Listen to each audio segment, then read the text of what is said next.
Hi, my name is Tina, and I'm the founder of Habit Capsules, and I run a publication called The Consistency Collective on Substack. Today, I'm going to go through my live habit experiment that I'm running for a whole year in 2026. The main goal of this experiment is to go behind the scenes of what it takes to build real consistency when life happens, life gets beautifully complex. This problem is especially more prevalent in women who are managing different priorities that really don't talk to each other.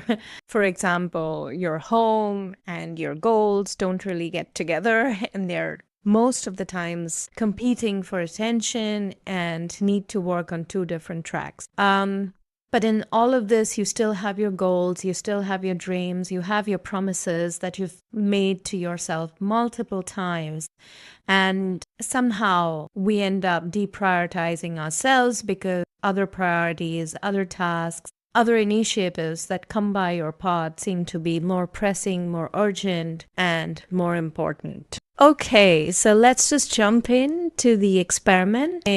I wanted to look at what joyful consistency looks like. Can you truly build consistency without making it feel like a punishment? Can you be kind to yourself? So 1/3 of 2026 is already over right now. This public experiment is about figuring out how do you keep the promises you make to yourself and you don't break them along the way because something else was more important. You see the behind the scenes of consistency and not the perfect life that we're usually used to seeing on social media. And then we get to do it with all our motivation and perfect planning. And by day 4, it's already falling apart and you're relying more on motivation. The idea of this is to integrate habit capsules into your life so it's so tiny that it feels like you are popping in a consistency pill as and when you have time. And when you do that over a period of time, you can see results as early as 4 to 5 days, usually in the first week itself. And once you start doing that, your brain starts to figure out, okay, you're basically signaling your brain that this is important to me, go find time for myself.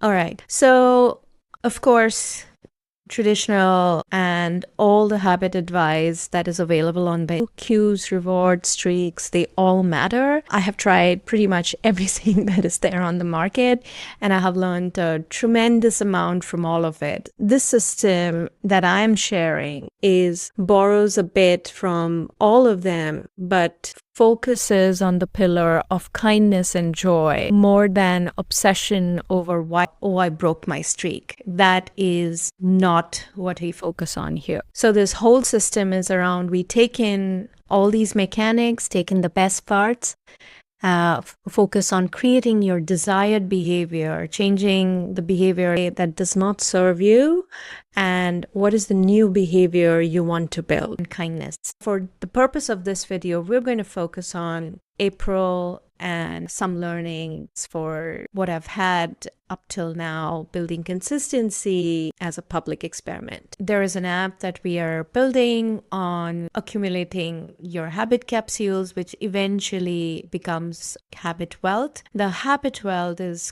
think of it like a bank account. Every time you do a habit capsule, it can be 5 minutes of journaling, 5 minutes of yoga, or however you define it, and you start collecting that, and your wealth keeps accumulating. It never goes down. It just either pauses or it grows. And so I also measure resilience, like how many days on an average in a 28-day period have I come back to the habit. So I will walk you through that as well. I was active about 98% of the 120 days.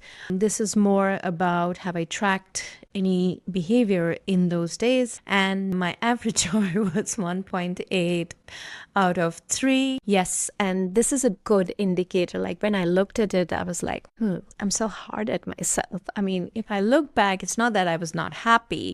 It's just that I rate myself in a much more harsh way. So in April, I started making corrections on the way I see myself. And so in this public experiment, we look at habit wealth, we look at resilience, we look at the PICR balance. I'll come to it in a bit. We look at the daily stack. This is from Jan 1 to April 30th, what I have been doing. So if you hover around, you will see what exactly I was doing on that day. Then there is the consistency status that I look at on the different habits I'm picking up. So in this point, I have habits that I'm picking, I'm figuring out because I'm tracking them so consciously and I'm really reflecting on it. It's easier for me it just comes to me naturally. I would say my inner guide kind of prompt. So it's not kind of working, Tina, things, but you're doing another habit and that's how it's manifesting. So how it morphs into another habit. And that's something that I write about in my most recent newsletter as well. And this is the consistency status. You can go into depth if this interests you. I'll leave a link. So PICR balance is the different dimensions of life. I talked about the tracks of life. Some can complement each other. Some are just loggerheads with each other. So I have a physical pillar where I count waking up early, fitness, meditation, journaling. I have an intellectual pillar, which is basically deep study, where I've signed up for a lot of courses and I really didn't show up for a lot of them as well. They're sitting in my inbox.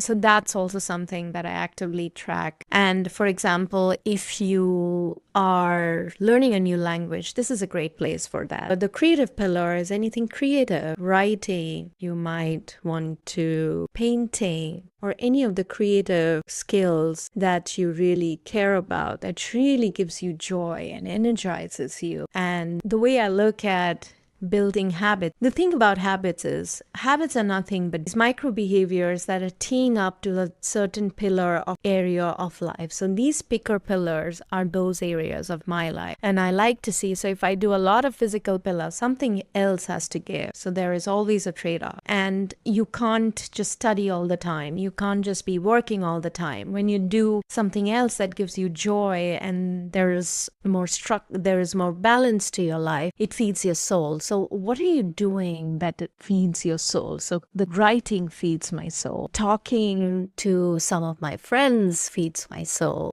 Sometimes studying feeds my soul, but it's also immensely exhausting. So that's what I track. And when I started with PICR balance, I realized that, and this is also something very interesting that I want to see how it pans out in the entire year. Right now, if you see, it's because I also have a lot of behaviors or habits here. So therefore, there's like almost a little more than 1/3 of the habits that I'm tracking goes into the physical part of it. I do spend a lot of time learning things because that just keeps me happy. I love doing that. And that's also something that informs the work I'm doing and all the content that's coming here.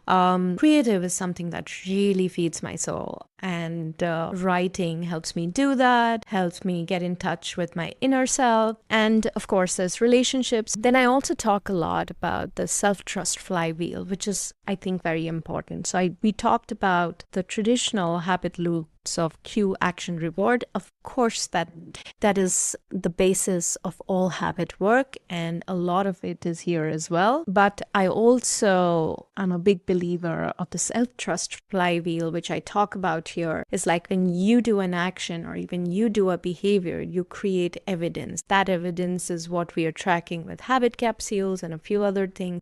There is an app. If you're interested, you can sign up. We also have an accountability community, which is currently only for women because I feel they need the support they need and a very safe space where they don't feel judged. They feel understood because a lot of the women in the group have similar challenges and it's kind of easier to show up as you are. So when you build the evidence, that's important. So there's action, there's evidence. That evidence over time builds self-trust. Because remember, you're accumulating that you're creating habit wealth, which is creating greater confidence. And trust in yourself, which I think is very important these days. We don't do enough for it. And when you have self-trust, because of that confidence, it creates an internal pull, and that helps you show up for yourself and you do more action. So the more I write, the more I publish, I meet more people, it's feeding my soul, it builds trust, self-trust and confidence in my writing, in the way I present myself, and that kind of creates some sort of a pull. I publish twice a month, so there is external accountability, but I have started to enjoy the process, and it's taken about 2 to 3 months to get here. And that creates more action. So when you start missing it and like, I didn't try something today, that's when you know that it's become a habit and that is now starting to become a part of you. That's why it's a flywheel and it's creating power the more you run it. And then I talk about why tracking your habits is important. There is existing research to tell you that when you track your habit,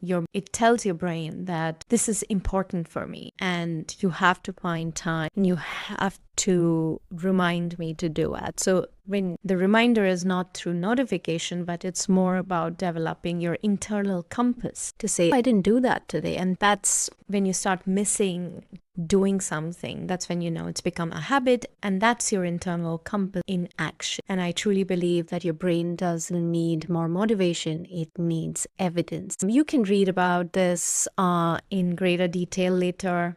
And I have insights that I've collected. Every month I collect insights on what's working, how I was doing in January, February, March, April. And this was the first part and the second part of April. And then I move on to May now. And then I have some guidelines here on what the definitions look like. These are evolving as more data comes in. Then these are the observations and findings. Especially now, after 4 months, I've seen that writing is more like a rhythm to me. I had set myself an external accountability that I am going to publish twice a month, no matter what, on the first and the third week of every month.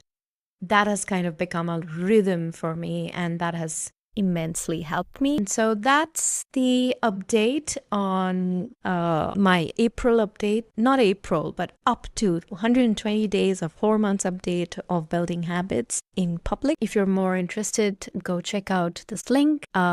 This is more of my field notes that I have collected. And if you're interested in trying the app, I'd love to hear from you. Feel free to drop in your notes or your question in the comments, and I'll be more than happy to answer it. I'll see you on the other side and on my next update.